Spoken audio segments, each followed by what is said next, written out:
ಕಾಲ ಕಳೆದಂತೆಲ್ಲ ಮನುಷ್ಯ ಭಾವನೆಗಳಿಲ್ಲದ, ಖುಷಿಯೇ ಇಲ್ಲದ ಸತತ ದುಡಿಯುವ ಮಷೀನ್ ಆಗ್ತಿದ್ದಾನೆ. ಆಗಿನ ಕಾಲದಲ್ಲಿ ಬದುಕಲಿಕ್ಕೆ ಒಂದು ಕೆಲಸ, ಹೊಟ್ಟೆಪಾಡಿಗೆ ಸ್ವಲ್ಪ ದುಡ್ಡು ಮಾಡಿಕೊಂಡು ಜೀವನವೆಂಬ ಅಮೂಲ್ಯ ರಸವನ್ನ ಸವಿತಿದ್ರು.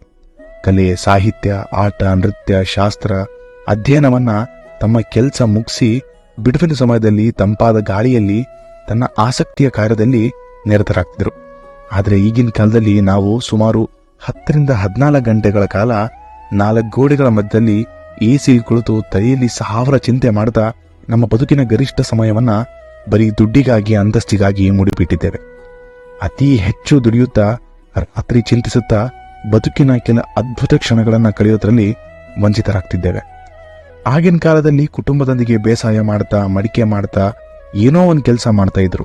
ಹೌದು, ಆವಾಗ ಖರ್ಚು ಕಡಿಮೆ ಇತ್ತು. ಆದರೂ ಅವರೆಲ್ಲ ದುಡಿಮೆಯ ಜೊತೆಗೆ ತಮ್ಮ ಸಮಯವನ್ನ ಕುಟುಂಬದೊಂದಿಗೆ ಕಳೀತಿದ್ರು.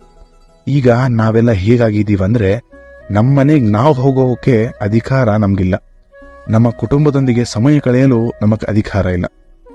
ಯಾವಾಗ್ಲಾದ್ರೂ ಹೋಗ್ಬೇಕು ಅನ್ಸ್ದಾಗ ಯಾರೋ ಇನ್ನೊಬ್ಬರ ಪರ್ಮಿಷನ್ ಬೇಕು, ಅದು ಗಾಡಿ ಬೇಡಿ ತಗೋಬೇಕು. ಏನಂದ್ರೆ ನಾವೆಲ್ಲ ಈ ಭೂಮಿಲಿ ಕೆಲವೇ 1000 ದಿನಗಳಷ್ಟೇ ಇರ್ತೀವಿ. ಆ ದಿನಗಳನ್ನ ಪರಿಪೂರ್ಣವಾಗಿ ಅನುಭವಿಸೋಣ. ಈ ಭೂಮಿಯನ್ನ ಬಿಟ್ಟು ಹೋಗುವಾಗ ಬದುಕನ್ನ ಪರಿಪೂರ್ಣವಾಗಿ ಅನುಭವಿಸಿದ ಖುಷಿ ಇರಬೇಕು. ಅದು ಬಿಟ್ಟು ಬದುಕಿನ ಅಮೂಲ್ಯ ಸಮಯವನ್ನ ಯಾರಿಗೋಸ್ಕರನೋ ದುಡಿಯೋದ್ರಲ್ಲಿ ಕಳೆಯುವುದಲ್ಲ. ಹೌದು, ದುಡಿಮೆ ಮುಖ್ಯನೇ, ಆದ್ರೆ ದುಡಿಮೆಯ ಜೊತೆ ಮನಃಶಾಂತಿ, ಮನೋಲ್ಲಾಸ ಮತ್ತೆ ಅನ್ಸಿದ್ದನ್ನ ಮಾಡೋ ಸ್ವಾತಂತ್ರ್ಯವೂ ಇರಲಿ, ಪರಿಪೂರ್ಣ ಖುಷಿ ಇರಲಿ. ಹಾಗೆ ಮುಖ್ಯವಾಗಿ ಬದುಕಿನಲ್ಲಿ ನೆಮ್ಮದಿ ಇರಲಿ. ಇದು ತುಂಬಾ ಮುಖ್ಯ.